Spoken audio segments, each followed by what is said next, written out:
let's say they don't get the first pick. If they get the first pick, they'll probably just take Cooper Flagg and get on with their lives. But if let's say they get the fourth pick or something like that, that feels like something that might be a very valuable trade chip if we're starting to figure out who has something Milwaukee might want. Yes, and I don't want to like trade people off teams, but Reed Shepherd, who was a top 3 pick in this last year's draft, didn't have a role in this team. He would have incredible value in trade. Jabari Smith Jr.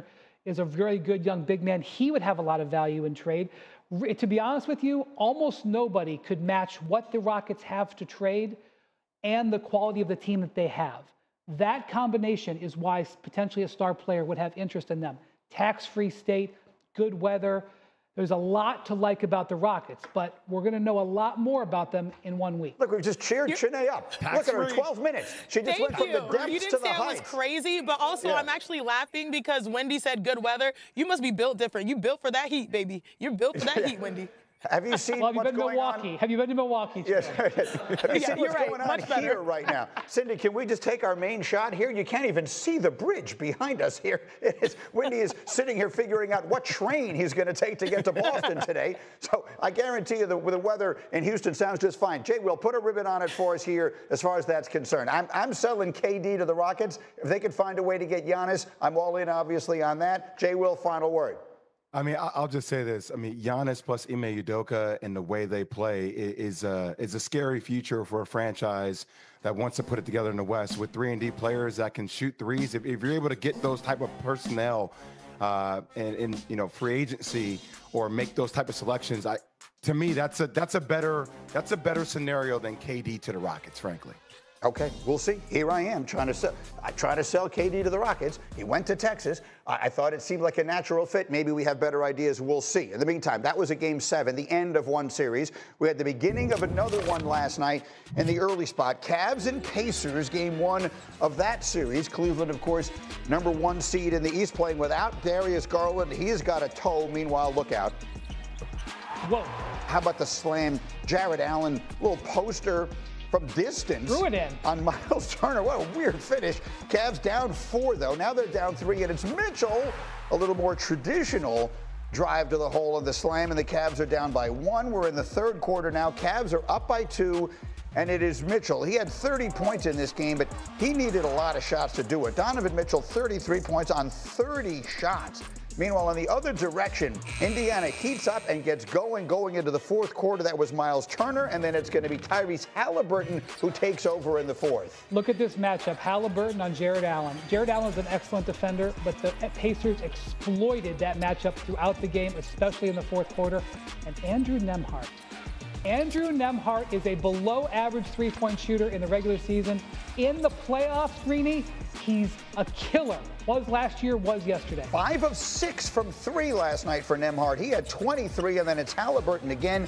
He had 22 and 13 assists. Don't look now, but the Pacers have stolen Game 1 and taken home court advantage in this series away from the 1 seed. So what is the #1 takeaway we take from that game last night? Darius Garland misses his 3rd consecutive game with the sprained toe. That is obviously very concerning. He has had time off, still was not ready to play. He is day-to-day going forward.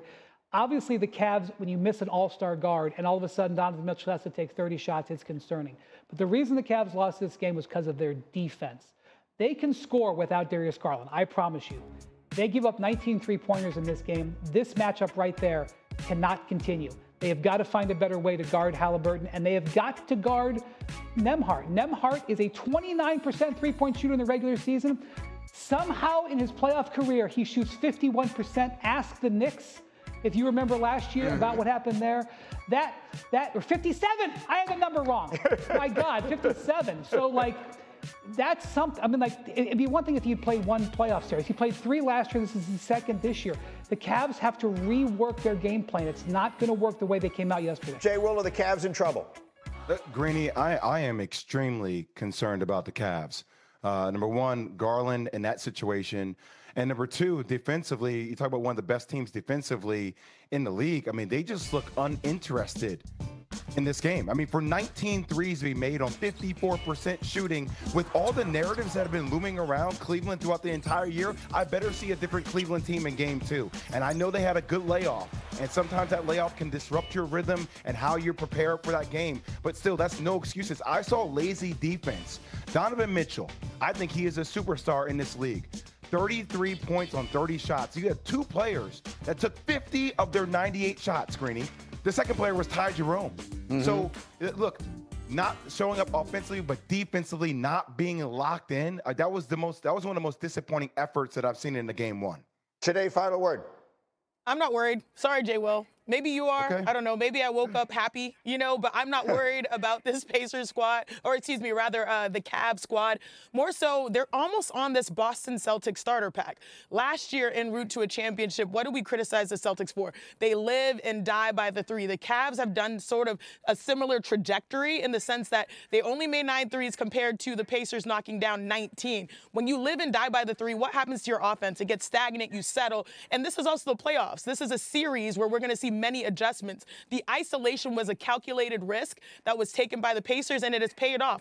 The Pacers are fearless, and sometimes in these playoff runs, you have to be, I guess you can say, you get humbled by expectation. So I think right now the adjustment moving forward is to try to figure out how to maybe not leave Jarrett Allen on an island because Tyrese Halliburton was cooking. But overall, I think the Cavs will respond because we've seen so much better basketball the first round that they're likely law of average to bounce back.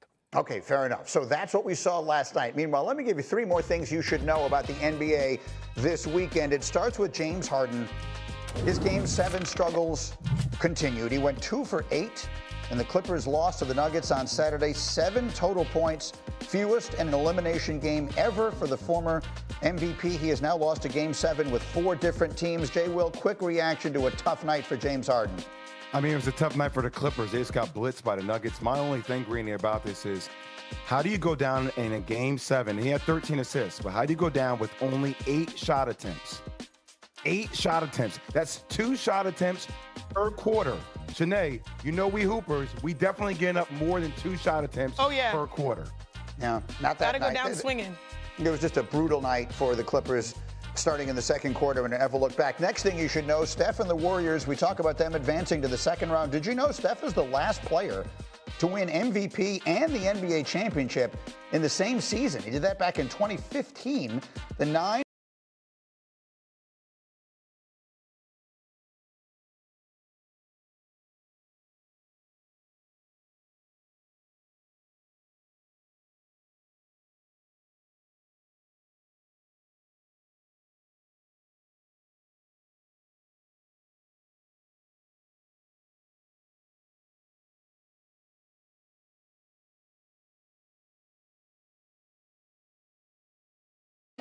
are going to have just 1 day of rest before they face OKC, which is a team that has 8 days of rest. Over the last 40 years, there have been 6 playoff series with a team on 1 day rest and the other on 8 or more. The better rested team won every game won, and they won those games by an average of more than 20 points. So just keep that in mind. At ESPN Bet right now, OKC is minus 9.5. The average margin of victory in these games has been 20 points. Coming up, speaking of MVPs, we've got plenty.